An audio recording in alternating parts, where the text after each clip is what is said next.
Councillor Reynolds. Now get my voice going. Yes. So, That's again. Fine, just getting the audio correct. Okay. Lauren, or okay. Councillors, even though the meeting is still 3 minutes away, So you're Oh no, that's earlier. Kim, and that's something else. how's the audio? We all you do that then, John. Oh, that was an old one. have a test run was at this there. point in That was time before we Lauren start the and meeting to make sure the audio's working. Can you hear me, Lauren? No. Yes. Okay, we're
okay. Thank you, councillors. I'd like to declare the ordinary meeting for July for Blayney Shire Council open, and thank you all very much for your attendance.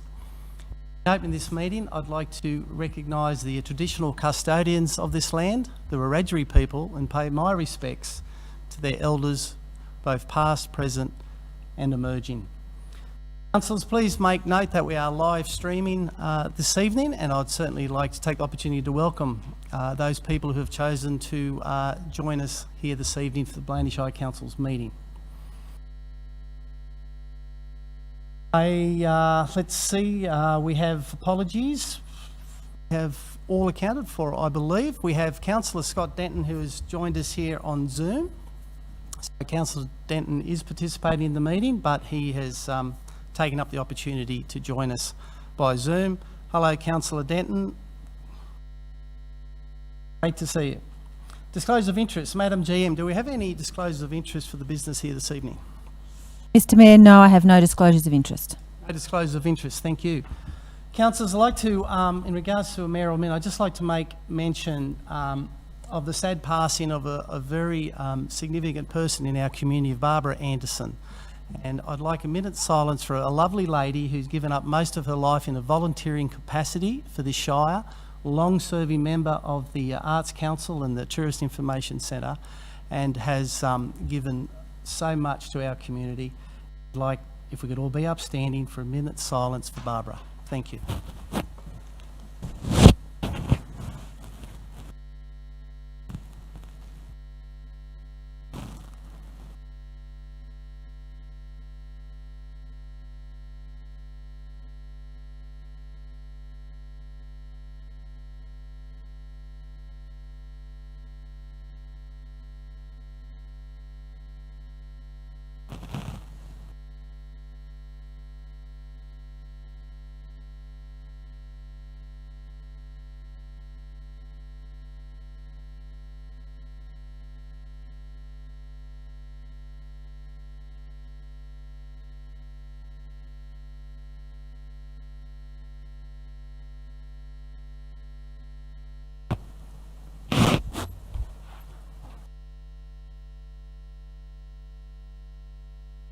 Okay, councillors, I'd now like to draw your attention to the minutes of the ordinary council meeting held on the 22nd of the 2nd. Do I have a mover that they are a true record? Councillor Reynolds has moved that way and Councillor Newstead has seconded that. I'll put that all in favour. Aye.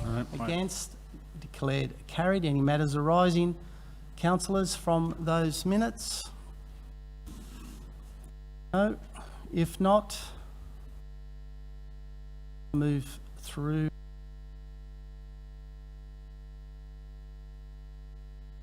Item 2, councillors, page 14. There's a council resolution report. There's a recommendation there that the council notes the resolution report. Do I have a mover for this resolution? Councillor Somervale has moved that way. Do I have a seconder? Councillor Reynolds says second that. Councillors, any questions or comments in regards to this report? Councillor Reynolds. Thank you, Mr. Mayor. A couple of questions, possibly to the Director of Finance for a start. The Blayney solar farm lease, is there any update for council with regard to that lease at this stage? Through you, Mr. Mayor. Council's executed the document and forwarded back to the lessee for signature, and we're awaiting its return. Thank you, Mr. Director. Councillor Reynolds. Thank you, Mr. Mayor. My second question is with regard to the Tourism Event Development Fund applications.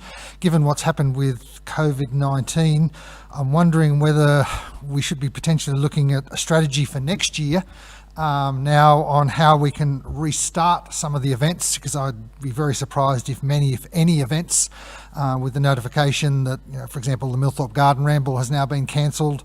Whether the car call show still goes ahead, probably highly unlikely. I haven't heard if it's been cancelled yet. And whether the Millthorpe markets take place in December, probably again highly unlikely, but we'll wait and see. But whether we could look at developing some form of fund or strategy for next year, so we've got 6 months to potentially develop it, to get some of these events kicking off next year when they come due to start. So it's more just a comment on the Tourism Event Development Fund, that maybe we should be looking further afield to COVID recovery for our events in our Shire to get tourism kicking and going again in the Shire. Thank you, Councillor Reynolds. Would be a good suggestion. Councillors, any other questions or comments? If not, I'll put the motion. All in favour? Aye. Against? Carried. Councillors, item 3, page 24, Risk Work Health and Safety Quarterly Report. There's a recommendation there, the report be noted. I have a mover for this. Councillor Denton has moved that way. Do I have a seconder? Councillor Newstead has seconded that. Councillors, any questions or comments in regards to the Work Health and Safety Quarterly Report? Councillor Reynolds. Thank you, Mr. Mayor. Again, to commend to the staff member involved in compiling this report, as in a fantastic report to highlight our risks and what action we're taking. A little bit of concern that there's been a couple of body injuries and a little bit of lost time, but overall quite low, and a number of work site assessments has increased. So a very positive report in a lot of extent that we're doing a lot to make sure that our workplace within the council is safer and that productivity is being maintained. Thank you very much, Councillor Reynolds. I'd also like to recognise Newcrest for their supply of all the hand around our Shire. A wonderful initiative. I went to the launch last week. Their CEO, a really interesting guy. These hand sanitisers now at our public toilets, our recreation grounds, kids' playgrounds. Wonderful initiative, and Newcrest should be congratulated. Of course, not only Blayney Shire, but in Orange and Cabon as well. Councillors, any other questions, or Councillor Somervale? Thank you, Mr. Mayor. Yes, I'd just like to congratulate staff on the report, and particularly our risk officer. The aspect which was particularly pleasing to me is that we've reviewed the excesses on our public liability and our property policies, and having regard to claims experience and having regard to council's ability to carry more self-insured deductible. And we're saving $19,000 simply by reviewing the excesses, which is the same amount as we get in a rebate every year. So That's a great initiative, and I'm very pleased to see that. We need to save as much money as we can, and that's a good way to do it. Absolutely. Thank you, Councillor Somerville. Councillors, any other questions or comments in regards to this report? If not, I will put the motion. All in favour? Aye. Against? Carried. Councillors, item 4, page 28, the BCO Alliance recommendation there. Do I have a mover for this recommendation? Councillor Reynolds has moved that way. Councillor Somerville has seconded that. Any questions or comments? Councillor Reynolds, I believe, has jumped in. Thank you, Mr Mayor. A great initiative is all I can say, to actually get the three councils together to try and look at working together to hopefully get some efficiencies, to potentially look at some sharing opportunities. So I commend the three mayors, yourself and the other two mayors, and the three general managers, including our general manager, for getting together and starting this potential alliance. So hopefully the other two councils endorse this alliance and we move forward. And a great plan that you've developed amongst the general managers and the mayors to look at how we can strategically work together to hopefully even have budget implications. So hopefully that we start to see some savings or some sharing of resources, which leads to everyone's bottom line being improved. So hopefully we get those efficiencies, but also hopefully we're already partially there. In Orange 360, for example, so the three councils are already working together with Orange 360.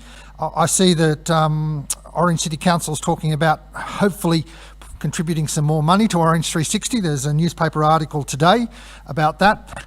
So hopefully we can build on Orange 360 and actually leverage on that to improve our efficiencies and have a win-win-win for all three councils and all the communities across our great part of the world. Thank you very much, Councillor Reynolds. Councillor Somerville. Thank you, Mr Mayor. I endorse what Councillor Reynolds said. It's a fantastic opportunity to formalise the relationship which has been developing for quite some time.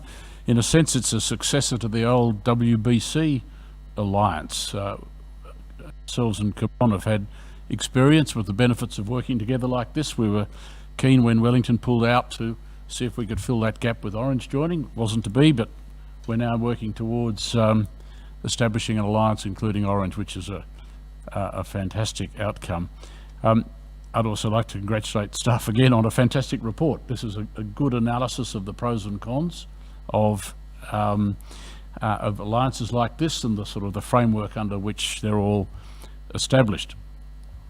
As I read it, there's sort of three stages in this. There's this MOU, a sort of very high-level document that all the councils will hopefully say, yes, that's good enough, let's sign that. Then there's an intention to have some sort of formal agreement. September, according to the MOU, we'll have a formal agreement in September, I guess replacing this MOU, and then the Alliance will adopt a strategic plan in December, which is a pretty tight timetable, but it's good. Now I'd like to put on the table, if staff could consider this, that in developing the agreement and in thinking about the strategic plan, we should think about whether this entity should be structured as a separate entity, a bit like Orange 360. And I only mention that because, as you remember, Mr Mayor, one of the problems with the WBC Alliance, which was working so well, was it wasn't an entity. One of the problems with Centroc was it wasn't an entity. Maybe some advantage in this organisation actually being an entity, so that it can, for example, get grants. And I was thinking that if this entity existed a year or so ago, this would be the entity to take the grant for the 22 million cycling track proposal, for example. If it's not an entity, it won't be able to do that. If it's going to do procurement, joint tendering and so on, again, there's an advantage in being an entity there. Otherwise, you've got to go back to each individual council and you've got those timing problems that we've seen with Centroc before. So I'd just like to put on the table that it would be good to see that particular aspect considered as part of the working up the formal agreement and the strategic plan. But apart from that, we've had a good experience working together. The Regional Economic Development Strategy, the Industrial and Rural Land Use Strategy, and of course Orange 360 all worked pretty well from my observation. So I think we can build on that and get the benefits of working together without the loss of independence. If we can do that, it's a win-win for everyone. Thank you. So Somerville. Councillors, any other questions or comments in regards to this issue? I'd just like to say, while supporting the comments of my fellow councillors, Blayney and Combine do bring a lot of experience to these alliances with the WBC, and we can draw on all those good things that we learn. And I'd certainly like to acknowledge the support of my fellow councillors for this, and I know that very confident that certainly the mayors of Orange and Combine are very supportive of it. And I'd like to recognise the efforts of the general managers. The 3 general managers have come together. At the end of the day, from my experience, the alliances work because we, the elected people, empower the staff to go and do the work that needs doing. And that is what we're doing here tonight in regards to this, and in future with the formal document and the strategic work, is that we are empowering and our staff to actually engage each other to be more productive for councils, respective councils, but indeed for the region. Because I'm absolutely convinced that the success of Blayney Shire Council is linked to the success of the region that we will be part of that success. It's all very good for our residents. Councillors, any other questions or comments? If not, I will put the motion. All in favour? Aye. It carried.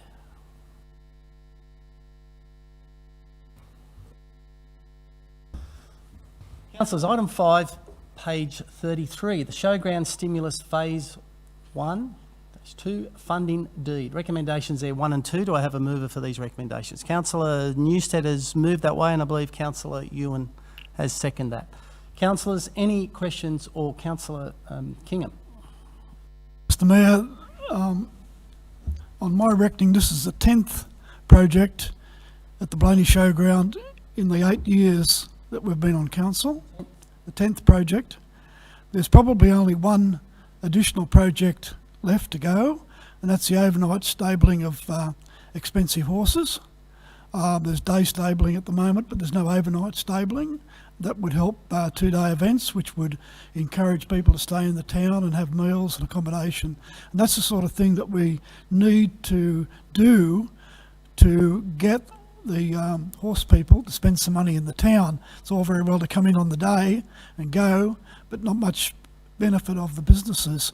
And when you think back to the broken down trotting track fence, the insulation falling off the pavilion ceiling, the water coming into the bar, it's, we've gone a long way in the 8 years, and there's really, as I see it, only one major project left to seek funding for. And it's a tremendous credit to staff, and probably particularly our general manager, that these things have all flowed through beautifully and under budget. I don't think there's a single project that I can recall that's gone over budget, and I'm counting 10 in the last 8 years. And when you go out to the showground now, it looks sparkling, whereas before it was drab, even though it was a relatively new complex being transformed from the old, or what is now the Blayney High School site. But it was looking drab, it was subject to flooding, and so there's just so many things that have been done there, and it's a tribute to the staff that they've all been completed, and completed without going over budget. Very good summary, Councillor Kingham. I certainly support you. Councillor Reynolds, I believe you have your hand up.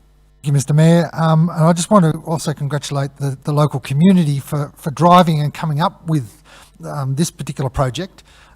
Feedback from the Blayney Town Association, for example, led to council investigating and instigating this particular project, particularly the front entrance, which, again, as my fellow councillor, Councillor Kingham, said, there's not much left to do outside of the overnight stabling of animals. So to get the front entry, which can be a problem, particularly during shows, with access and cars queuing on Marshall's Lane to turn into the showground, etc. So if we can get a nice front entry, particularly into the new Central West Livestock and Equestrian Centre, and the rest of the showground as well, it'll be sort of a finishing off, or the icing on the cake of a very good facility, as my fellow councillor has stated. So fully support and hope that we can get this project done, hopefully before we have a show next February, March.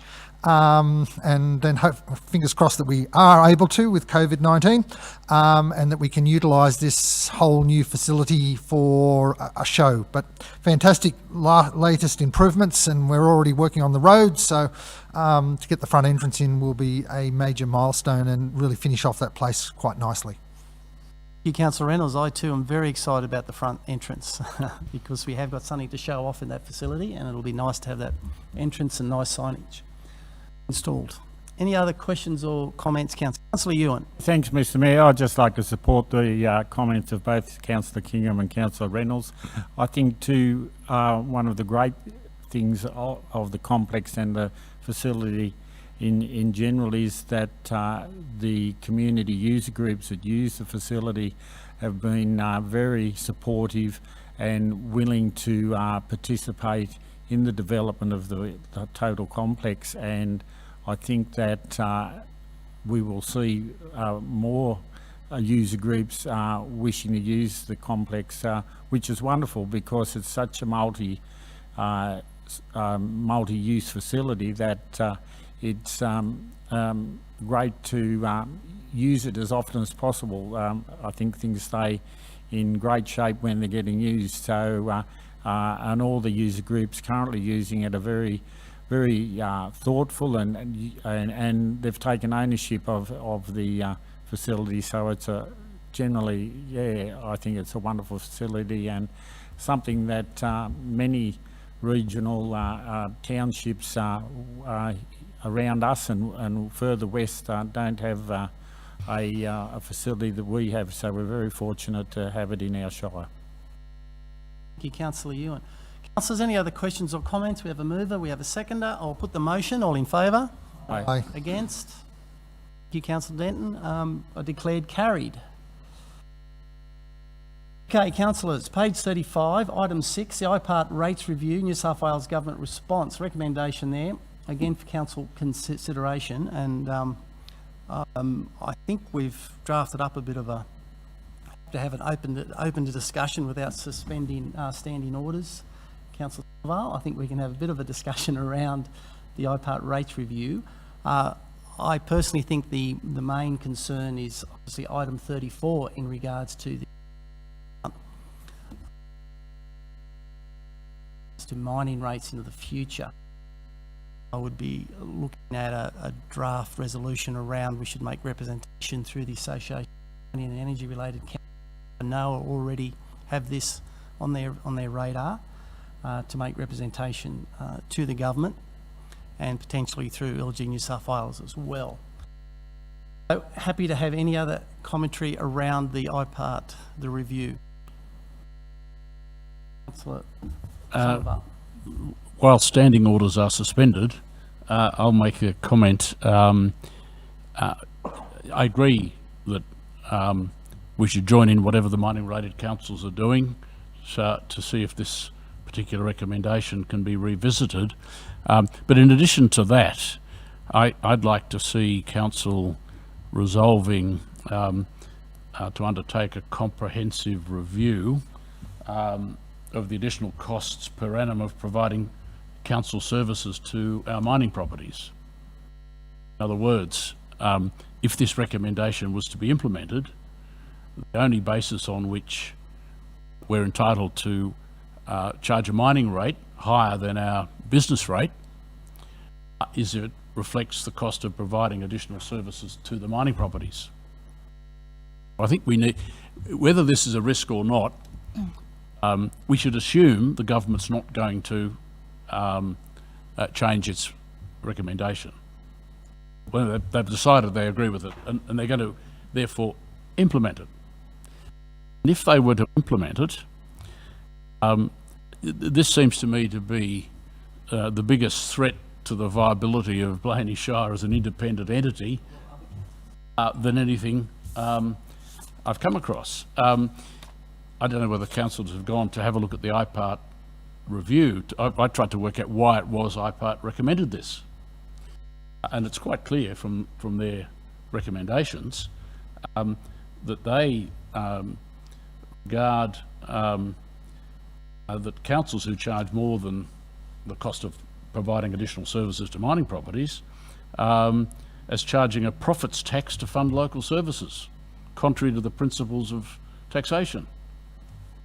They've got a chart which shows there's one council which charges about 50 times to its mining ratepayers compared to business ratepayers. I think in our case we've got a business rate of about 0.8. This is cents in the $100, not cents in the dollar. About 0.8, and our mining rate is 4.5. So our mining rate is about 5 times more than our business rate. And we, the total income from mining is about 4.5. Mining rate's about 4.5 million. 1/5 of that, which is prima facie what we should be charging, is 900,000. There's a shortfall of 3.5 million or so, which we have to be able to establish truly reflects the cost to us of providing services to the mining properties. That's why I'd like to see the foreshadowed motion there. I'd like to know whether we can substantiate something like, if the figure turns out to be something different, well, it's something different, but at the moment it looks to me it's about 3.5 million we need to be able to substantiate, we need to spend using the mining revenue to provide services to the mining properties. So we'll have a motion initially. Council undertake a review. The first motion will be that we make representation to Yep. 34 in the second one, which the general manager, excuse me, set up for Councillor Somervale's comments, is that council undertake a review of the differences in costs of providing services to mining. Yep. It's just to track the wording. Oh, that's okay. I'm happy with that. Yeah. We'll put it up and. And I was looking at the additional costs other than the differences. That was all.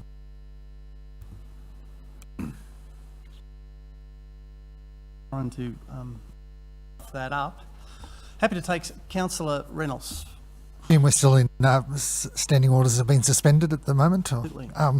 Okay, so what I would also like to see, and I'll explain a bit more, is to actually our council go and talk to the associated ministers as well, directly, as well as working with the mining related councils to highlight the potential impact on our local government area, but also to highlight, as Councillor Somervale is indicating, if we can actually provide some hard evidence of the cost of mining.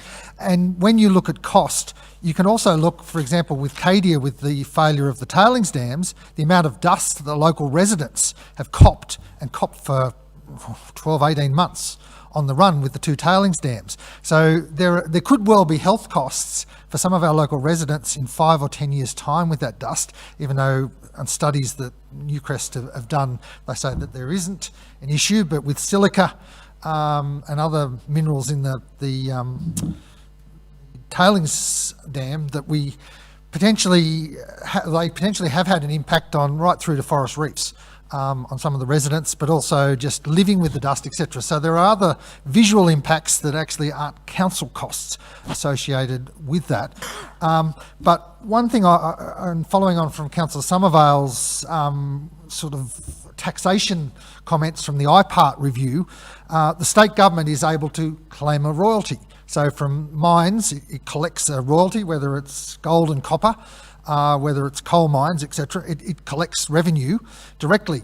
If they don't want councils to rate, then there should be some form of royalty share with those local government areas that are impacted, because there is a fairly substantial impact. And so that's another sort of issue that should be pushed, that there is a royalty share if they were to change the legislation or regulations that enable us to, at the moment, to charge a separate mining rate for whether it is Newcrest or whether potentially Regis or for gravel mining, etc., that we can share in another way, because the state government is certainly reaping in a lot of money, for example, from Newcrest, and we're talking many tens of millions of dollars a year from the way I read their annual reports.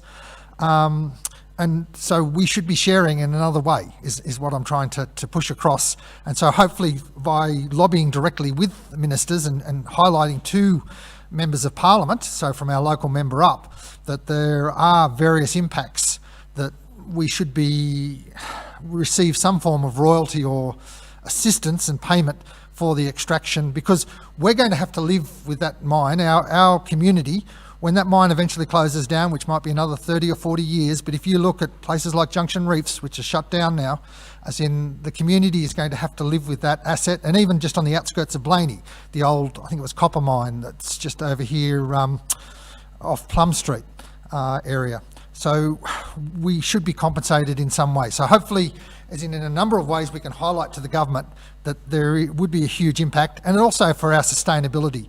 If, as Councillor Somervale said, we saw a reduction by 80% in the revenue, the viability of this council would be very much brought into question, because we would either have to put a huge increase in rates for our ratepayers if this was implemented and we couldn't justify even close to the rate we charge at the moment. And I'm sure a lot of our ratepayers would not be very happy if, for example, the residential rate doubled overnight to cover or compensate, or the farmland rates doubled or went up 50%. So it could threaten our viability, and we need to take some actions, and take some actions fairly quickly to make sure this council is sustainable into the future.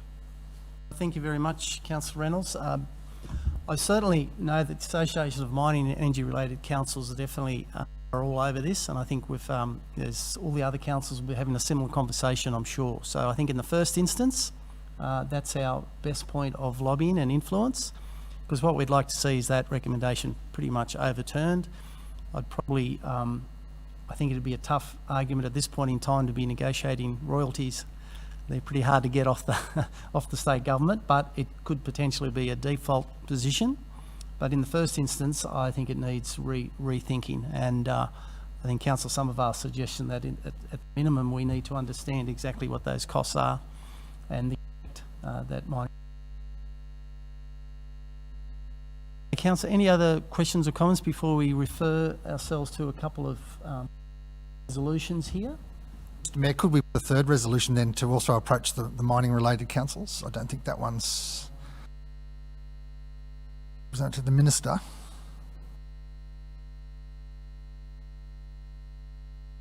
So sorry, apologies, Mr Mayor.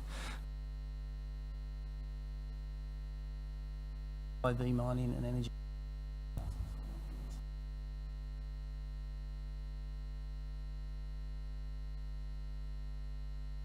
Somervale, Council, I'll be asking official meeting. I'll be. Actually, are you happy?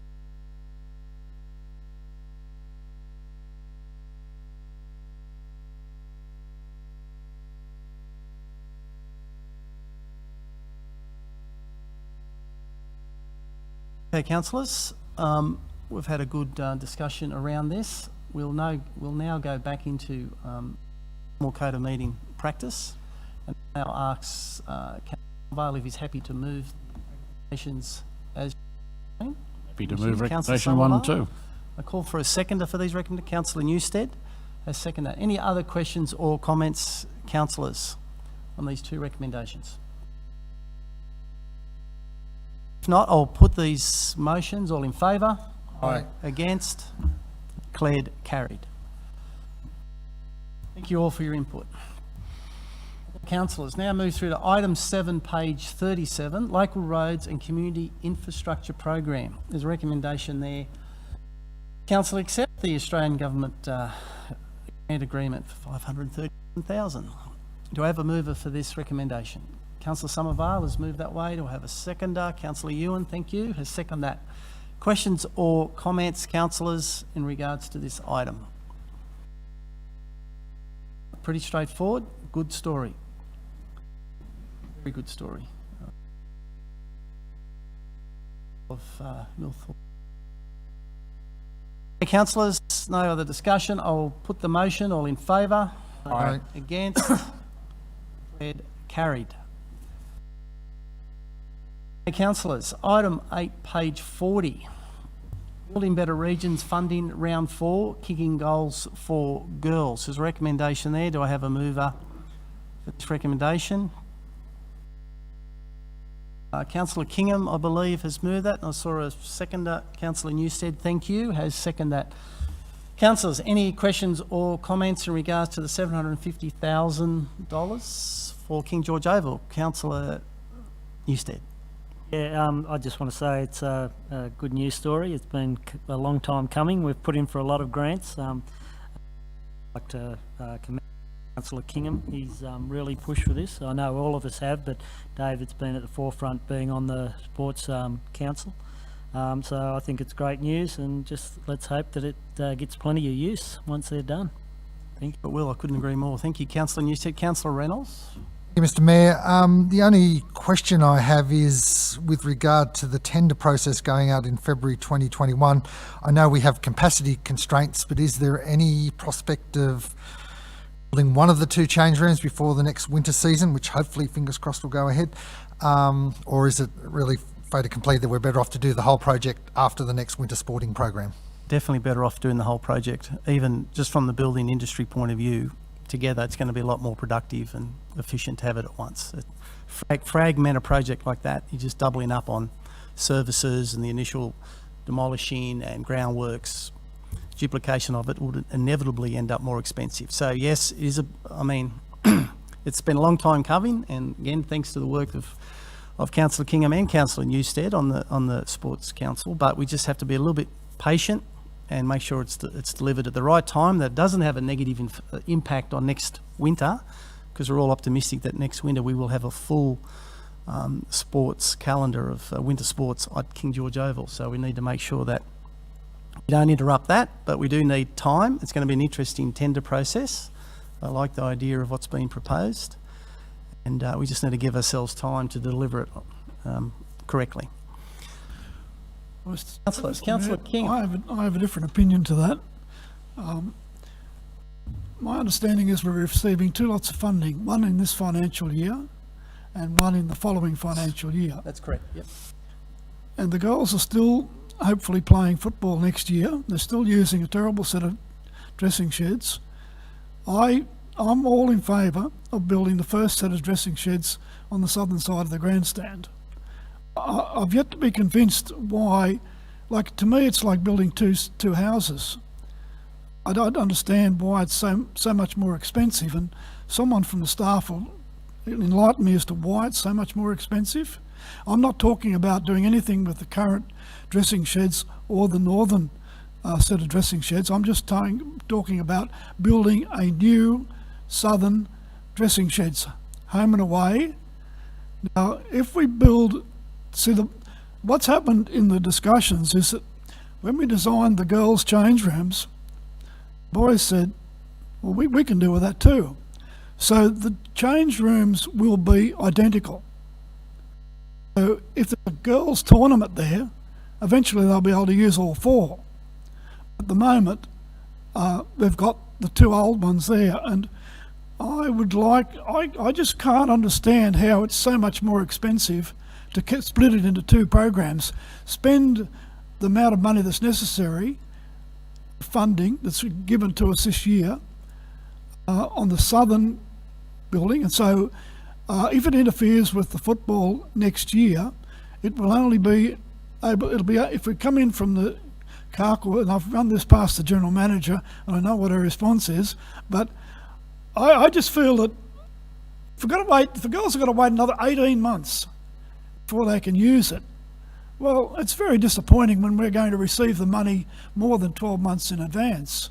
So I'm still pleading for the council to undertake a study into how much more expensive, or whether it'd be worthwhile to build a standalone dressing sheds, which would be a double one, but it'd be between the current block of toilets and the current southern grandstand. And my view is that the entry to the construction would come off Carcoll Street, so there'd be an issue there. But quite obviously, the renovations of the current dressing sheds and the building of the northern double dressing sheds would have to wait until the following season the football's finished. But there'll be no cricket, as I understand it. The cricket will still be conducted at Dacres Oval, so there'll be no cricket. And I just think that we should, before we put it all in the too hard basket and wait another 15 months before we even start, having received the money, I think we should endeavour to make a start on building the standalone. And the consultant that we used initially said that the 2 dressing sheds would each look like the current toilet block. So it'd be a standalone building and with the same type of building material. And really it just needs linking up with the sewerage and water system. And it's, you know, the $1 million project will obviously have to happen over 18 months. But I'm very much pushing for a standalone dressing sheds being built on the southern side before the next football season. And because this is a kicking goals for girls project, we're not really delivering anything for the girls for 18 months, and I just find that disappointing. So all I'm asking is, can we have the staff make some sort of analysis as to whether it would be more expensive to do this in two stages. Stage 1 on the southern side, and stage 2 the renovation of the current dressing sheds and the northern change rooms. Make your point, Councillor Kingham, and well put. My conversation around doesn't quite apply. Look, I think understand exactly what you're saying. To get that information to make that decision, we'd actually pretty much have to undertake the final design and tender process, really, because a lot of it will be design and construct. So before we could make a decision on the cost, at least, let alone the actual ability of contractors to deliver the project, we'd have to a full design and a full tender process, really, and then we'd have a full understanding, and it might work out where on the final design. So conversation to have, I guess. I believe this recommendation we will start undertaking the final design. I don't think the final design has been locked in. There's still some work to do with the stakeholders and the people who are going to use it. So we're still a little way from that, so we need to do that, and then we need to undertake process just to really understand that we decide at that stage, then we'll know.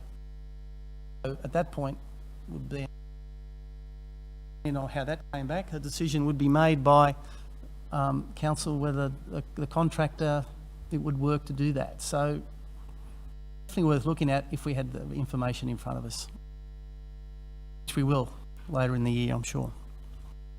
Okay, councillors, any other questions or comments in regards to this very good story? If not, I'll put the motion. All in favour? Aye. Against? Declared carried. Thank you, Councillor Denton. Also been very supportive of King George Oval. Okay, councillors, now move through to item 9, page 42. Report of council investments as at the 30th of June. Recommendations there 1 and 2. Councillors, do I have a mover for these recommendations? Councillor Reynolds has moved that way. Councillor Somervale has seconded. Questions or comments in regards to these this resolution recommendation? Councillor Somervale. Just one query, Mr Mayor, on the T-Corp. I see we have no money with T-Corp anymore. Since we started dealing with T-Corp, and particularly when we successfully borrowed funds for them for Streetfield Close, we did put money on deposit with them. My gut feeling is we may need to be going back to T-Corp at some stage for further borrowings, and not continue to have a bit of money with them. Seems to me maybe not the right thing to do, but maybe there's a reason for that. Well, Mr Director. Through you, Mr Mayor. Yes, that was a decision by the Chief Financial Officer. The T-Corp fund is has a unit rate, and we saw early this year that unit costs decline, which result in a loss on sale of investment. Now, normally council is conservative and only invests in term deposits and bank bills, and we're reluctant to we're risk averse. We're reluctant to engage in any investment that's subject to capital risk. Yes, I thought that was the answer. Yeah, no, I think it was last QBRS we booked a loss on investments, and it came as a surprise to me that we were investing in anything we could lose money on. But that's the way T Corp structure its deposits, as units, and they value the units, and if the unit value goes down, then the value of your investment's gone down. Yeah, I support that. Nervous about how they're going to take it, but got an explanation. They'll still want our business at some stage. Thank you, Mr. Director. Thank you, Councillor Somerville. Councillor Reynolds. Thank you, Mr. Mayor. A quick question through you to the Director with regard to total restricted assets. Currently unaudited, it says around about 14.78 million of restricted assets, and cash is just over 16 million, so around about 1.2 million. But is that a true indication of what will, the difference, so the 1.2 million, of what will be unrestricted assets, or are there some other calculations that have to be done before we get a figure on the unrestricted assets? Director. Through you, Mr. Mayor. We need to go through the process of post-year-end transactions as we finalise the financial reports for the year ending 30 June.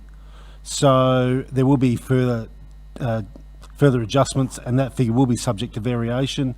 We have adjustments such as finalisation of the unexpended grants figure. So the external restrictions is the amount that is likely to vary, although there may be some minor adjustments to internal restrictions. But unexpended grants, SRV, washing up what was expended with the SRV, and also restricting the sewer fund dollars, so it's not mixed in with general fund. Thank you, Mr. Director. Thank you, Councillor Reynolds. Councillors, any other questions or comments regards to this report? If not, I will put the motion. All in favour? Aye. Against? Carried. Councillors, now move through to item 10, page 47, the 2021 Councillor and Mayoral Remuneration. There's a recommendation there that we take the maximum amount allowable, which is a small increase to what we're receiving now. Do I have a mover for this recommendation? Councillor Newstead has moved that way. Do I have a seconder? Councillor Reynolds, thank you, has seconded that. Councillors, any questions or comments in regards to this? The report's fairly clear. The last few years we've slipped behind the actual amount that's permissible. So this is the opportunity to take that. It's always been the convention for many, many, many years of council to take the maximum amount in our category. So the small increase now is which will be effective from 1st of July. Other questions or comments? I'll put the motion. All in favour? Against? Declared carried. Councillors, now move through to item 11, page 49, sale of land for unpaid rates. Recommendations there 1, 2, 3, 4, 5 and 6. I believe Councillor Denton has moved all those 6 recommendations. Is that correct, Councillor Denton? Yes, the whole 6. Councillor Kingham has seconded that. Councillors, any questions or comments in regards to this report? Councillor Reynolds. Mr. Mayor, a question probably through to the Director with regard to any costs. Once we make this recommendation tonight, and someone comes in 3 months' time and says, oh, this pay off the rates, can we recover any costs associated from tonight through to that point in time from that ratepayer, or can we only just claim back the the rates until we actually go to auction? It's an interesting very theoretical question, but Mr. Director, how's that one to Through you, about? Mr. Mayor, it is a interesting question. My understanding is that no, we're not able to claim those costs. However, outstanding collections who are assisting us in this process have indicated that all costs are recoverable. So all costs incurred can be charged on. So my belief is that we can't, however. So I'd have to cross that bridge at the time, I suppose. Thank you, Mr. Director. Councillor Newstead, question? Just quickly, I see that within the recommendation that we authorise the general manager to set the reserve price on the day of the auction. Now, through you to the general manager, do you get advice from somebody on what the reserve price should be, or do you set it so that we just cover the costs that we're owed, or how does that work? Madam GM? Can I take that on notice, please, Mr. Mayor? The Director will actually respond. Thank you. Mr. Director? Through you, Mr. Mayor, this part of the resolution arose from previous experience we've had with sale of land for rates, where sales that have been affected have impacted on land values. So Not a fire sale. exactly. So if a property has a valuation and we get a $1 offer at auction, our practice would be, well, no, we'll want to at least get something around the VG valuation. That's how that's determined and why it's come about. So it'd be appropriate reserve. Yep. Yeah, I only ask that because there's a couple of properties there that I think would go for quite a bit of money, like the 373 hectares in on the Village Road, and probably even the one at 31 Church Street in Millthorpe. And I just wondered, how we came up with the reserve, or the general reserve price. Fair and reasonable reserve for sure, Councillor Newstead. Councillors, Councillor Somerville. Just one question to Councillor Newstead. I did have a note here. Will any property not recover the outstanding rates? Which I guess is another way of saying, do we have VG's valuations on these properties yet? I guess we can get them, but it'd be interesting to know whether some of these are not even going to realise what's owing to us. Potentially they could be passed in.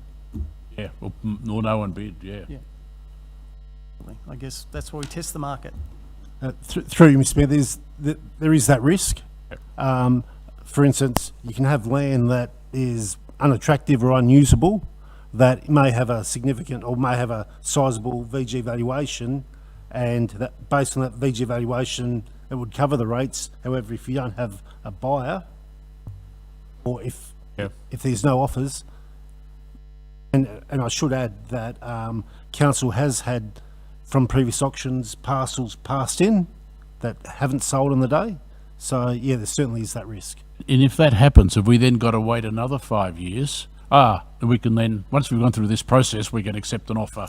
That's correct. Private treaty type offer. Okay. And the good news is that in those the good part of the IPART recommendation, not the bad part of the IPART recommendations, is that the 5 years is going to be reduced to 3 years. We don't have to wait quite as long. Better for everybody. Absolutely. Thank you, Councillor Somerville. Thank you, Mr. Director. Councillor, any other questions or comments regards to this item? If not, I'll put the motion. All in favour? Aye. Against? Declared carried.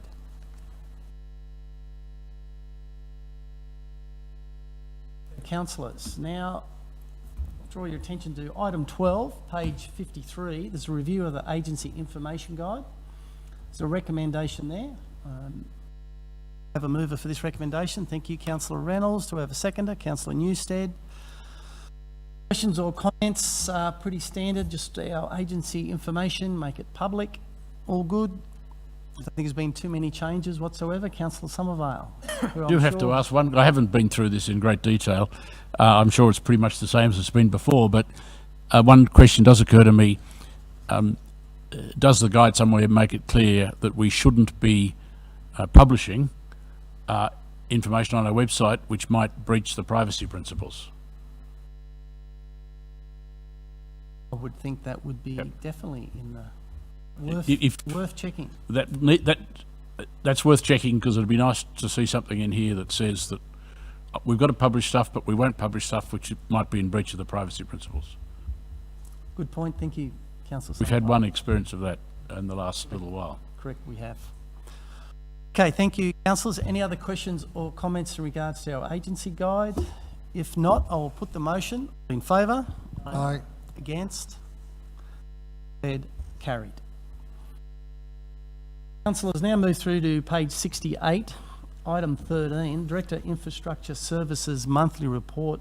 There's a recommendation there that the report be received and noted. Do I have a mover for this report?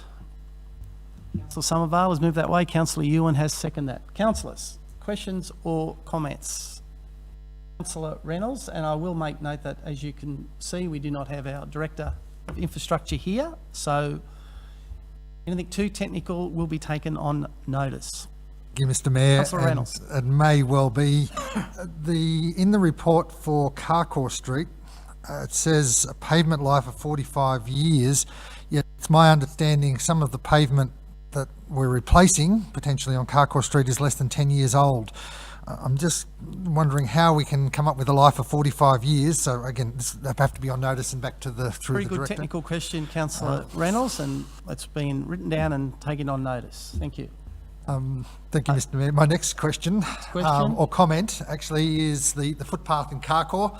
I'm sure the kids, not that I've seen them yet, as in while they don't have a skate park, the footpath from the school up the hill would be a fantastic skate park coming down. So, and a great job by our council staff to replace and move some of the footpath from the northern side of the street to the southern side next to the school, and a great job in constructing that footpath down to the school. So congratulate the staff. The community have reacted very positively to the that footpath, and hopefully, and I haven't been out there, so we may have well finished, but on the rec ground, the new entrance, the new accessible car park, etc., for the change rooms, toilet block, barbecue area, which looks fantastic, and the last time I saw it.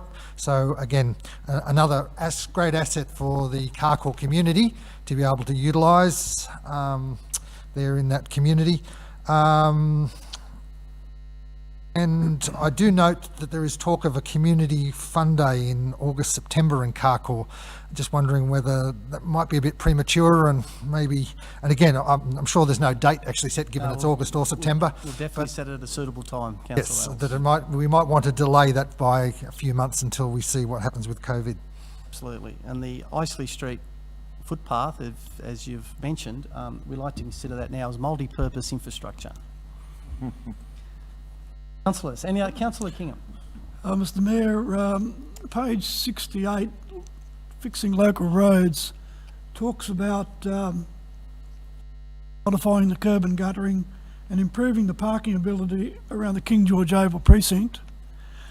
I have no idea what's being mentioned there, but if it was anything like the parking available at Sir Jack Bradman Park in Forest Road, where it's off-road, the road goes straight past, but the parking's off-road.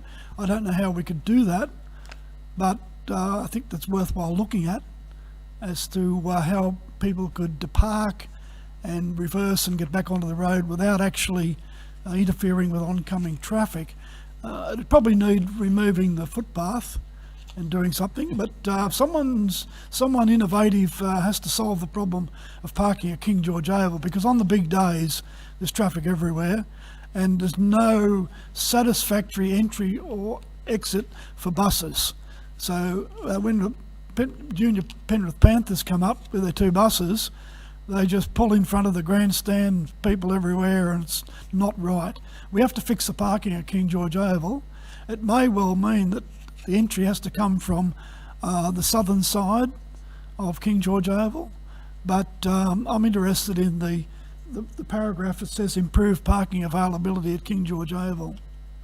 I'd like to see that Yeah, at some certainly. stage. And it's my understanding that the final designs haven't been done yet, Yeah, and yeah. certainly there'll be discussions with the neighbours, with stakeholders, with council. Still a way away from that final design, but you're absolutely correct in what you say. If they could improve the entry of coaches coming in from various clubs, that would be appreciated. This is our one chance in 50 years to drastically improve that, the parking and traffic situation around that area. Because you're right, it gets very busy on big days. Councillor Newstead? Just in regards to the parking, I know I was at up at the netball courts the day that it was announced about the courts being resurfaced. The front three courts aren't going to have anything done to them because they're beyond repair. And I actually mentioned it to Grant that day that maybe that could be looked at as a parking lot as well. And he said, yeah, well, that's something that could be looked at. So not going to be recovered. Or No, it's still, resurfaced. everything's still on the table. Yeah. We'll make sure we get it right. It's very important. Council, we're still discussing the infrastructure report. Any other questions or comments in regards to all the items within the report? If not, I'll put the motion. All in favour? Aye. Against? Declared carried. Councillors, page 71, item 14, our Renewable Energy Action Plan review. The recommendation there that Council endorse the Renewable Action Energy Plan. As you know, we've had several shops, and there's a lot of work has gone into our new Renewable Energy Action Plan. It's a pretty good plan. I'm just wondering if I can get a mover for this plan. Well, we can move it, yeah, for a start, I think, if you'd like to, I'll suggest my amendment, and then if there's a Please. seconder, please. to save time. So the first sentence, as in leave it as it is, the recommendation. A second sentence, a report comes back to council within 4 months with options for the implementation of some of the recommendations.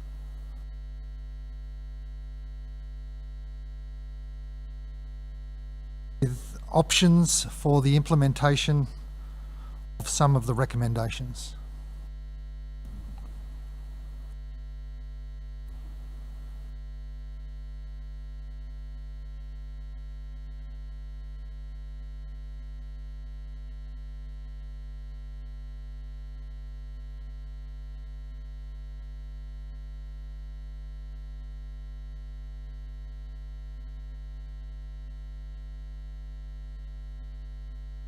Okay, thank you, Councillor Reynolds. Do we have a seconder for Councillor Reynolds?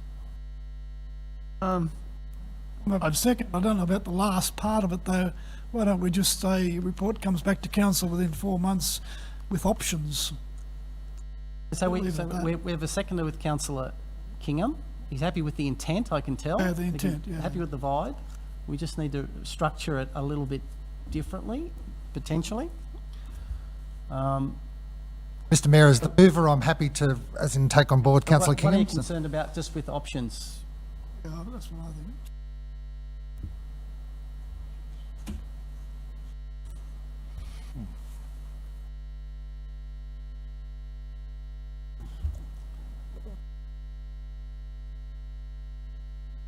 So obviously a report or consideration of some of the options in the plan will come back anyway.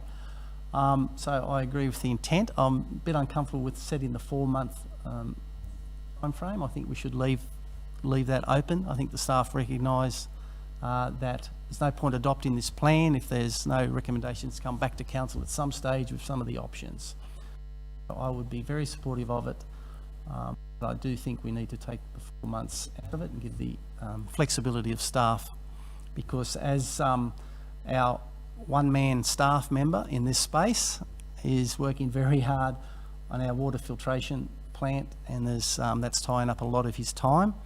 I would suggest that next opportunity we had, we could do a priority list. I would suggest that smart metering is probably a low-hanging fruit and would be number one action item to come out of this plan. Councillor Reynolds, were you happy to remove the... Mr Mayor, I'm happy to just put a full stop at options, and I'll explain why if you're happy for me to, so as in full stop at option and remove, yep, that's it. So Mr Mayor, very happy with the report to be tabled. It does make a lot of recommendations or look at a number of options right through to hydro power, I think is the extreme, which I think is well beyond, and also whether it looks at, you know, being totally 100% sustainable, i.e. generating during the day, having batteries, or putting into the grid, and then so that we're neutral on carbon footprint and impact. But again, when you start to move to those, it starts to get very, very expensive. What I as a councillor am keen to do, and that's why I've put a time frame, happy to change it to 5 or 6 months, but I don't think any longer than 6 months, is to actually potentially look at some of that low-hanging fruit. And it might be, for example, to put some solar panels on top of this roof. We're not going out to tender. All we're coming back is with some recommendations on what is potentially the low-hanging fruit, which will achieve the best outcome, as in most efficiency outcome for this council. And so I'd like to see something rather than open-ended, because if it's open-ended, we could well and truly go through this council and nothing come out the other end. Rather than putting a time frame on it. So I'd like to see some recommendations, and hopefully those recommendations would actually save this council a lot of money. You know, with a reasonably quick payback period, might be 4 or 5 years if we were to borrow money for potential options. And there is also the potential option at Centrepoint that we've discussed before, again looking at potential solar panels. So I'm not committing council to any funding or any commitment to it. That it's all it is options to come back before this council within a time frame, so that we can then potentially progress it. Because personally, I know that I've been talking about this for 12, 18 months to try and look at getting some more solar or getting some more renewable energies, and solar is probably the obvious, logical and best return from investment with this council. So that's why I've put a time frame, but happy if the seconder is happy to change that to 6 months to give the manager a little bit more time to do it, if the seconder is happy. Councillor Kingham, as a second, happy with 6 months? Thank you. Okay, councillors, we're still discussing the recommendation with the amendment. Any other questions or comments?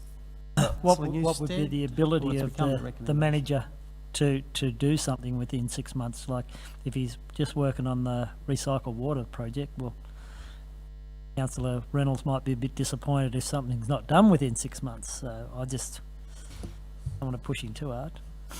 Well, also, don't forget there's a lot of work involved to a new roof at Centrepoint and photovoltaic cells on there, which is coming up in this financial year as well now, thanks to the royalties for region. So there's plenty on in this space. I think we all agree with the intent. It's a pretty good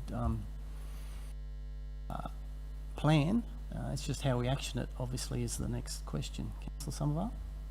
We've actually got a formal recommendation yet, but I'll just express my view on all of this. I agree with the vibe, and that was the issue that I was going to raise as well. Mainly because it's always a bit uncertain when council endorses an action plan, just what we're doing. Does that mean we are agreeing to implement all the recommendations, at an appropriate time and cost? Not doing that, but by saying we're endorsing it, there's an argument that maybe we're sort of approving it all.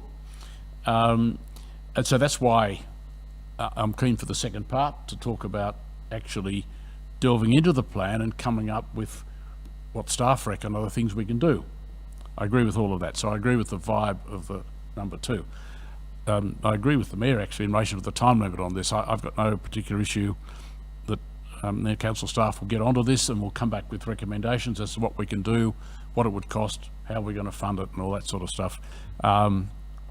My gut feeling is that I would prefer not to put a time limit on the staff to come back with this, but I support the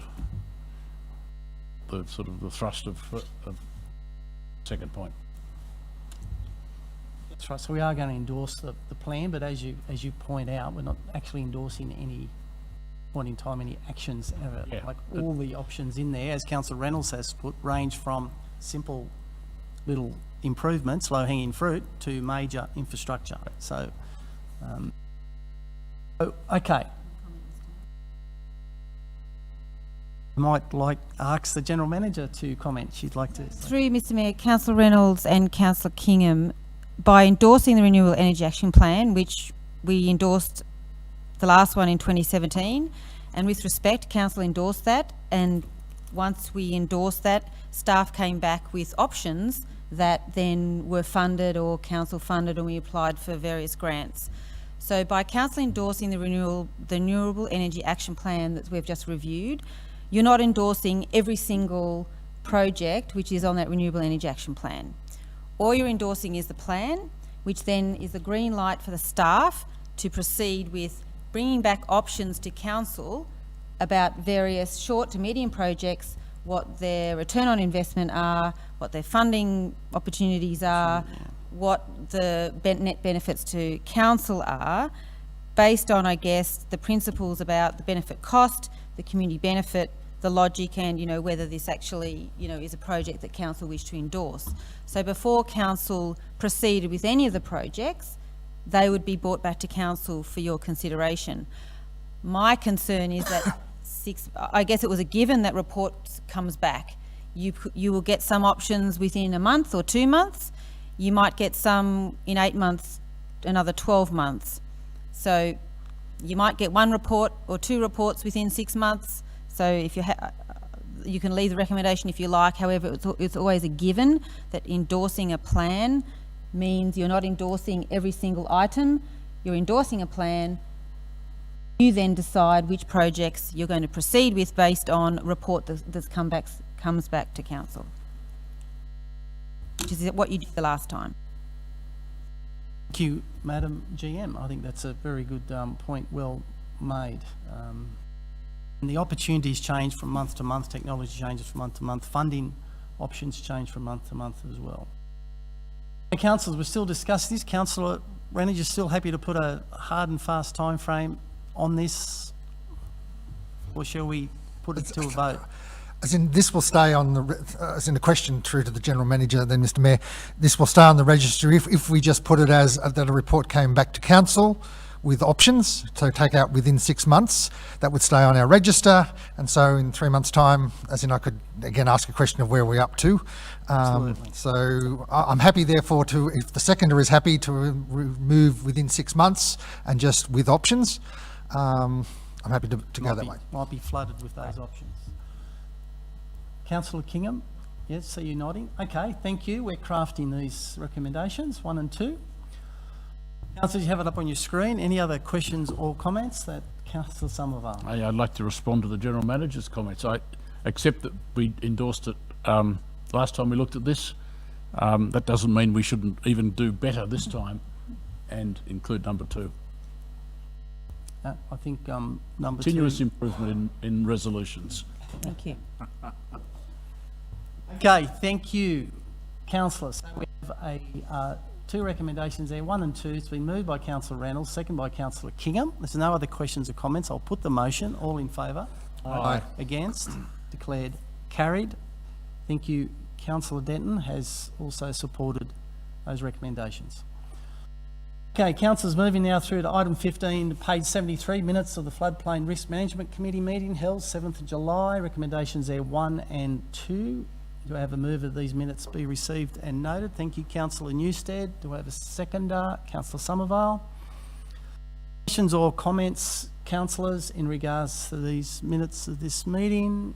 Councillor Somerville. Thank you, Mr Mayor. Yes, this is under the previous council to help with the progressing of our floodplain flood study and so on, and flood management study.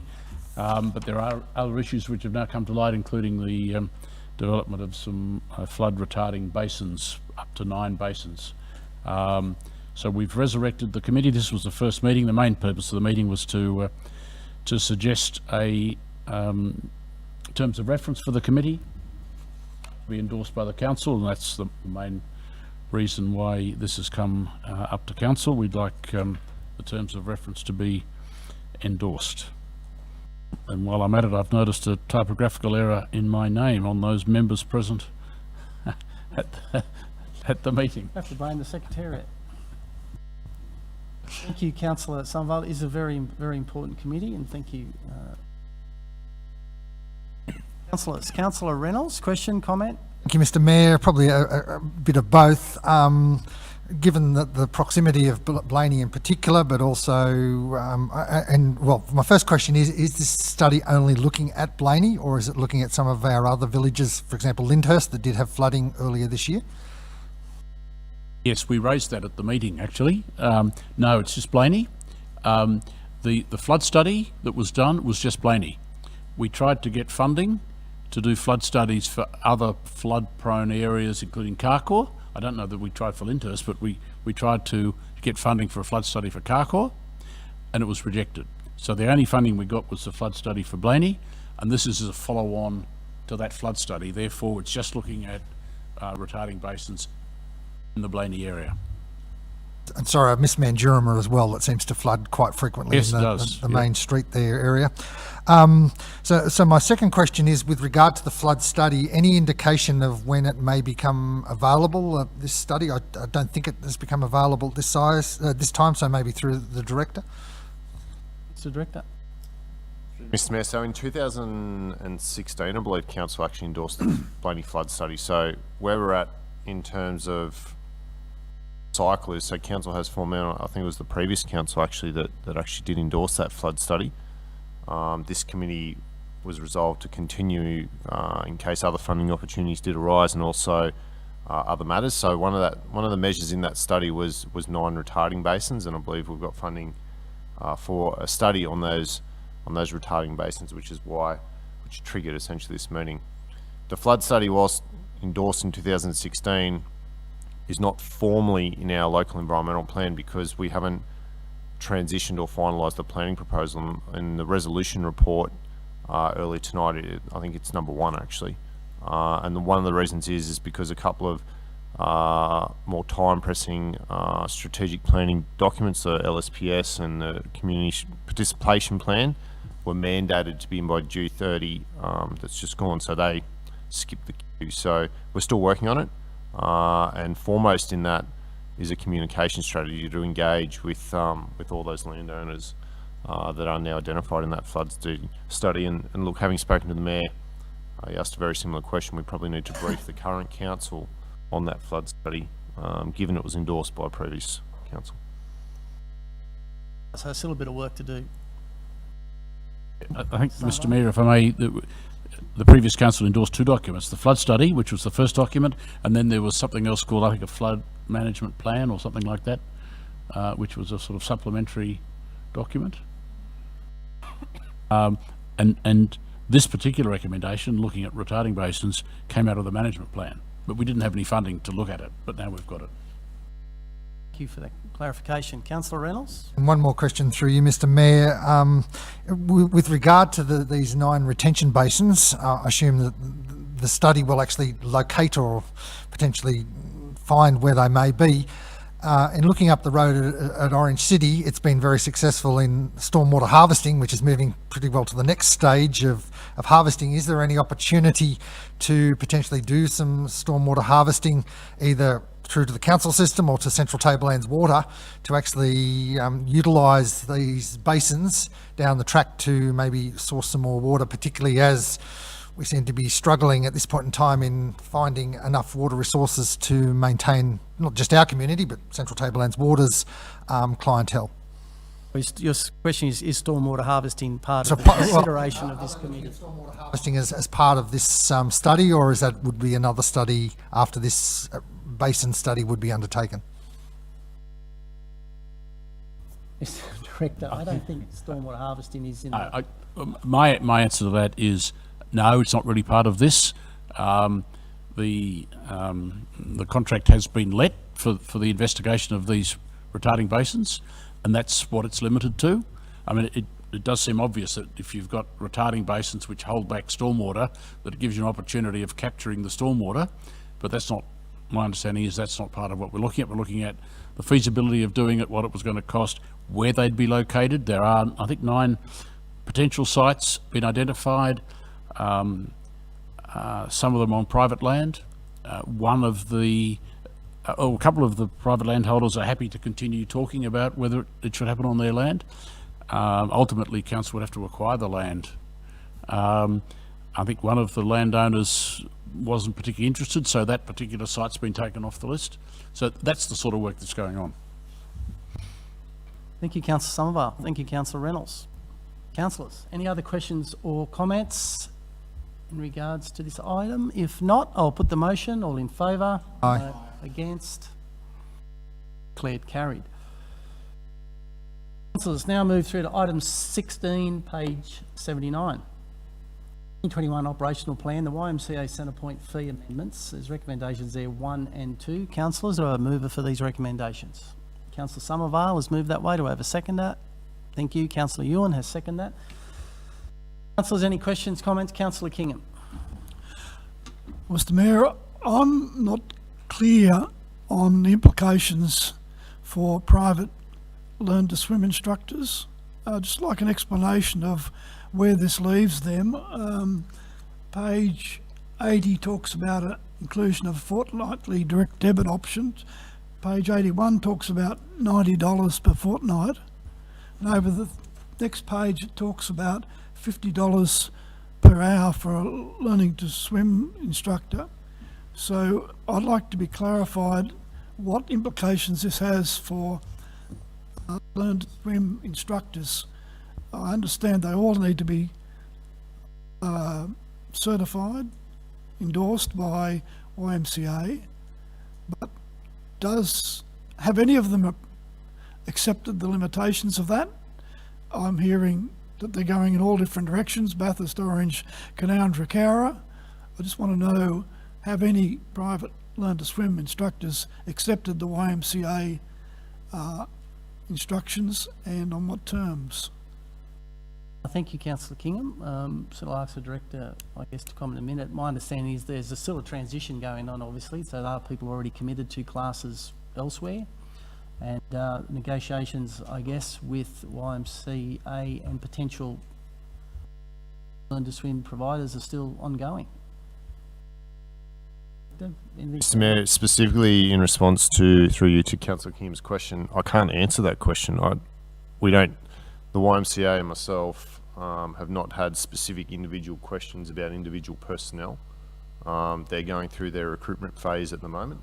I believe they'll group interviews this week or even the week before, and that recruitment process is ongoing. So I don't know where specific recruitment is up to on any position, to be quite honest. Okay, so it's at the transition, so the Ask the next question at the next meeting. so well, potentially, yeah, when things are a bit clearer, but certainly there's existing learn to swim arrangements with other providers, which is still happening and being wind up or out or whatever you like to call it. Mr Mayor, further comment? So, Councillor Kim, so the specific point of this report is that YMCA reviewed our fee model and said, look, that's great. We would like to propose, this is how we normally run. We normally run on a fortnightly direct debit cycle. Council historically has either been you pay up front or a monthly direct debit. Now, that was a significant impost on the financial staff, and it's not the best user outcome. CA's obviously better processes and more efficient processes that can enable, and software that can enable a fortnightly direct debit. Specifically, this report is on, look, YMCA have identified some tweaks to our fees and charges as per the agreement. Council is the one, or the body that's got to endorse that and set the fees and charges. We need to put this back out for 28 days so that it can be in place. If there's any submissions, bring it back, but if not, it can be in place for the transition handover on the 31st of August. Thank you, Mr Director. Thank you, Councillor Kingham. Councillor Newstead?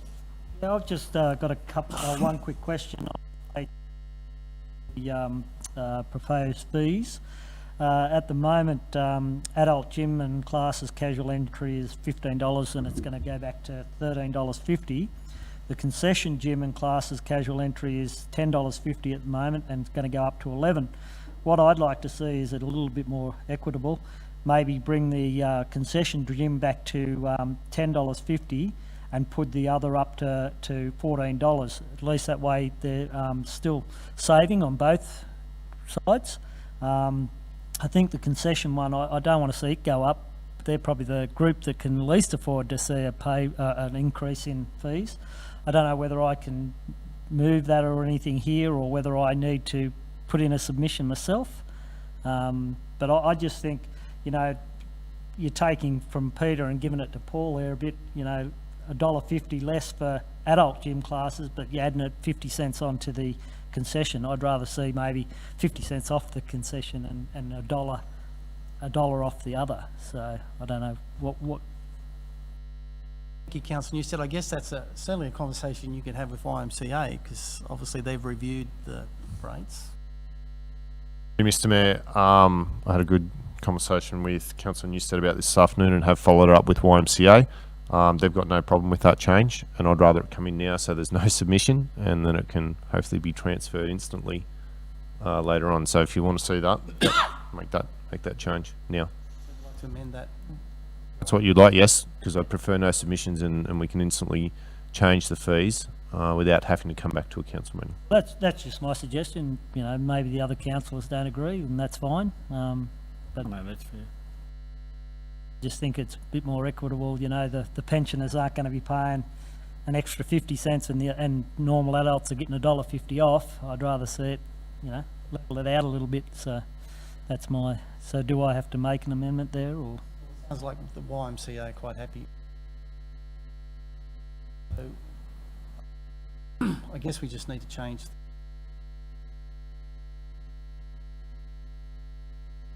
Mr. Mayor, if we could just add a 0.3 that picks that up, we can then change that in the documentation that goes out. In saying that, do the other councillors agree with that? You know, if you don't agree with it, well. YMCA are Can happy. you repeat it, please, Councillor Newstead, so Lauren can write it down? That the adult gym and casual classes and casual entry go to $14 from $15, and that the concession gym, that the adult gym and classes casual entry be $14 instead of 15, or maybe 15, and that the concession gym and classes and casual entry be $10 instead of $11.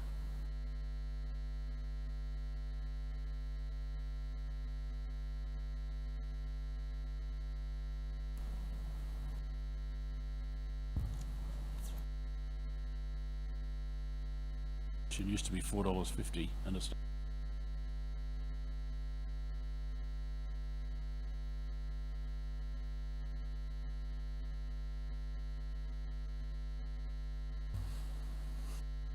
Crunching the numbers here, councillors. Get this right. Looking at the pool or the gym?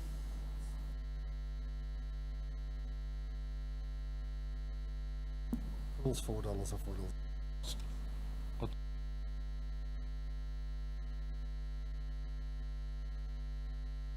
point I was making is it's now less of a concession, because before the concession was $4.50 and now it's $4.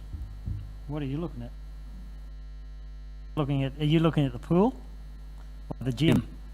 Well, I'm looking, if you have a look on page 79, down the bottom, page 79, and there's the current and proposed fees, and the concession gym and classes casual entry at the moment is $10.50, and the proposed is $11.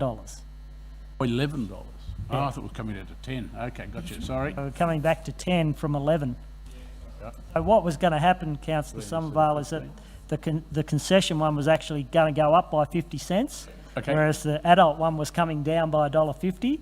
I want to see 50 cents of that $1.50 go towards the concession to make it $10, and the other one be $14. Adult gym and class casual. Adult gym's still saving $1 on each visit, and Okay. Very good discussions behind the scenes of YMCA, so that's all.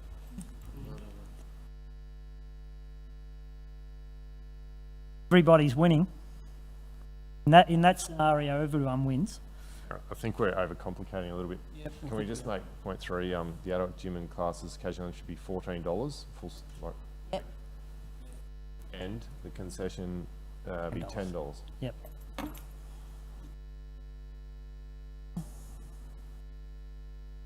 That scenario, everyone wins. Have a move of Councillor Somerville. Matter. I'm happy. Yeah, Councillor Somerville's a mover. Happy. Councillor Ewan. I'm happy. That's great. Councillor Newsom, thank you. Councillor Reynolds, you have your hand up? Thank you, Mr. Mayor. Yeah, I have a few questions. Firstly, through to the director, whether the director could indicate in the transition period, and I'm probably putting on my hat as a father as well, with swimming lessons in the transition period over the next 6 weeks with school starting tomorrow for most, whether there are going to be interim learn to swim classes. I'm very interested to get my daughter back into the pool. So that's my first question. Mr. Mayor, I think Councillor Reynolds, yes, there is an interim learn to swim program being run. It started today, so we actually had intensive classes last week, but there's an interim 5-week program being run basically starting today, and we've got over 109 enrolments. Excellent. Question, Mr. Councillor Mayor. Reynolds. With regard to gym induction fitness assessment on page 79, and it says complimentary, where at the moment it's $30. Could I suggest that it's once per year complimentary, or as in put a time frame on it, rather than just, as in, otherwise you might get someone turning up every month for a complimentary attendance, where at the moment they pay $30? Agree, Mr. Mayor. So my understanding is it's complimentary. Yes, I'll clarify that. But my understanding it is complimentary once off when you actually sign up with a membership. So obviously you're not going to sign up every 2 weeks or 4 weeks. So it should only be annually, but I will confirm that. Thank you, Mr. Director. My next question to the director again is on that next page, I think. Yep, next page. With regard to school swimming carnival practice sessions, in removing that, so are we removing the practice sessions, or we're removing the fee, and there'll actually be no fee now for students to come for 2 one-hour practice sessions from the various schools? Mr. Mayor, my understanding is so YMCA have indicated they sought to remove that bulk fee for swimming carnivals and the 2 one-hour sessions because they want to build positive relationships with all of the schools, and it would be charged, anyone that wishes to do a practice, and there's not a lot, would be charged at $20 a lane plus pool entry based on the amount they want to go through the door. The carnivals will be free. So carnival's free. Okay. Yes. Thank you. That's good. And one final More question, than reason. Mr. Mayor, on page 82, and the director's just brought up the point, lane hire, so 1 lane per hour, user pay $20 plus pool entry. Are the conditions on that particular condition, or can anyone, including an instructor, go and hire the lane for $20 plus pay for any pool entry for if there's 2 or 3 in there? Do we actually have somewhere else written that they can't use it for swimming lessons? Mr. Mayor, I don't believe we have, council, specifically written that you cannot privately hire a lane and use it for a learn to swim environment. That's a YMCA decision, and something council has also agreed to out of the operational review. That specific line item, that lane hire, is for the exact example I gave before of schools trying to train before a carnival, or the Blayney Bears looking to go and do some aquatic fitness on that level, a netball club, that type of environment, or a club might come out, say an Orange Swim Club might come out and hire some lanes to swim without being specific learn to swim focused. Yes. Training, etc. Yep. Councillor Reynolds, if you finished. Just to clarify, do we need, well, the question is, do we need to actually clarify it, or is the YMCA going to put some rules somewhere to say that you can or can't They'll be managed, but they'll be responsible. do that? Otherwise, as in, people could come back and say, well, look, I'm allowed to hire the pool for $20 plus pool entry, and I can do whatever I want within it. So these private instructors that have hit the media in recent times, and also talked to councillors, as in technically could just come and say, okay, well, it says here in the fees that I can hire the pool. So as long as I'm willing to pay $20 an hour, I can do whatever I want within that lane. Or do we need to actually put something? So it might be a question to go back to YMCA, so maybe take it on notice, on whether we need as a council to actually put restrictions there, or are they willing to, if someone's willing to pay $20 plus pool entry, that they can do whatever they want with that lane, including swimming lessons. Mr. Mayor, my understanding is YMCA have the authority to restrict that and say, no, you cannot run that service from that. At the end of the day, it's their managed, they're going to, so they'll have. As the operator, yes, correct.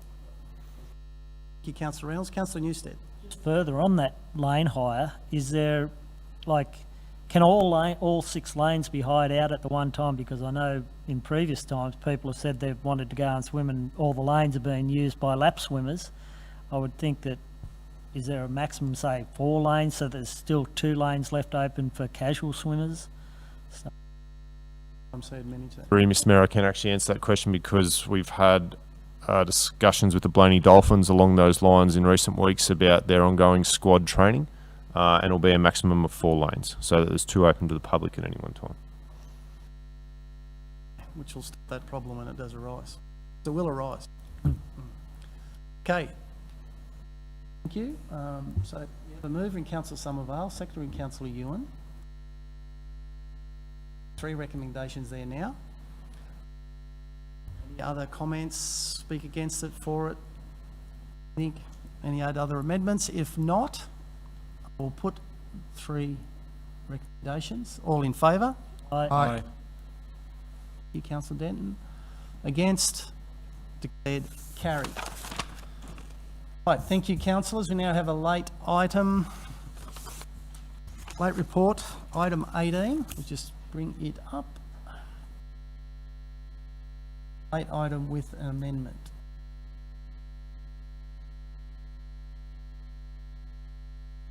Okay, item 18, page 2. Blayney Residential Development Project Land Sale, Lot 12. Recommendation there. We're going to slightly change the original one because the General Manager's announcement to make. Through you, Mr Mayor, we accepted an offer for Lot 9 today as well. So we're adding Lot 9 to the recommendation, which means we have now sold all our 14 lots at Streetfield Close. Wonderful is that, councillors? 14 lots sold in Blayney where people thought it couldn't be done. So on behalf of everybody, I'm just so happy about that outcome. That is such a vote of confidence in this town and this Shire. We've raised the price of land, which has been a positive thing, and we knew that there was demand in there, and people, a lot of them are young couples from my understanding, want to live in this town and want to be part of this Shire, and we've given them the opportunity. And since then, as we all know, we've seen further land development, which is much needed. So a great result. And again, I'd like to thank the staff and our General Manager for the work. It's been a long process. And I don't think we imagined that we would sell all of them before we've even seen one house. That was never, if we'd sold. So it's a vote of confidence. We cannot underestimate what a great vote of confidence that is in our town and Shire. So there's a slight, now we have that change. So I have a mover, Councillor Reynolds, and seconder, I believe Councillor Newstead's happy to second that. Councillors, any other questions or comments? Councillor Reynolds. Yeah, Mr Mayor, and just to endorse your comments as in a fantastic outcome, and another 14 ratepayers that are now coming on, so which is an added bonus that the rate base increases, and not just in Blayney but across the Shire, particularly the northern part of the Shire. We're seeing more and more sales. I've noticed, for example, in the Millthorpe side, out of all the rural residential blocks that are for sale there that have opened up in the Forest East Millthorpe area, I think there's only 2 left that out of about 15 blocks that have opened up, oh no, probably be about 10 blocks that have opened up in the last couple of years in that area. So this is a further endorsement, but it also enables our Shire to grow. I'd just like to also pass on congratulations to the staff for a great job in managing it, and with a few challenges, a few major challenges, including the contamination issue, which we again solved, but it meant some delays. But the community taking on board so quickly as in buying the project. And also I was in Streetfield Close, I think it was about 2 weeks ago, and the side of the footpath back 2 weeks ago. So there's already movement at the station. I haven't been up there in the last week or so, so maybe even there's some construction underway, but it was great to see bricks actually on one of the blocks ready for the construction. So I don't know if the director can inform us whether they can actually start building now, but hopefully if not, they're very, very close to start building. Thank you very much, Councillor Reynolds. Yes, we are assessing DAs as we... Don't know, which is a good sign because that means there's no issue. That's right. No, it's all very, very positive, and we will see houses built there fairly soon. Okay, councillors. Councillor Somerville. Yes, I'd just also like to endorse this just very quickly. Significant occasion, sold all the blocks, and what's really important, as you say, it's a sign of confidence in our community. But what's really important is we set out to do this ourselves for two purposes: reset valuations for residential development blocks and to stimulate development. We have succeeded in both counts. We've reset valuations by a considerable margin, and as a result, we're seeing development being stimulated in town. We set out to do those two things, and we've achieved it within this very short space of time. So congratulations everyone involved. Very good summary, Councillor Somerville. Okay, thank you, councillors. There's no other questions or comments. We have a mover and a seconder. I'll put the motion. All in favour? Aye. Against? Declared carried. We do have a matter to consider in closed committee, so in accordance with the Local Government Act and the Local Government General Regulation, following businesses of kinds referred to in section 10.2 and should be dealt with in part of the meeting closed to the media and public. Do I have a mover that we go into closed committee? Councillor Reynolds has moved that way and Councillor Ewan has seconded that. I'll put all in favour? Aye. Against?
Okay, thank you, councillors. We're now back into open council where we've considered item 17, which is request for variation, waste collection and processing contract. The recommendations there that have been passed by council is that council authorise the mayor and the general manager to approve by application of the council seal to vary the existing domestic waste and recycling contract between Blayney Shire Council and JR and EG Richards Proprietary Limited. And 2, note the Visi Recycling will from the 1st of July 2020 retain 100% of income from the New South Wales Container Deposit Scheme. Councillors, that concludes our meeting. I'd like to thank you all very much for attendance and thank everybody who've chosen to watch us tonight on YouTube. I now officially declare the meeting closed.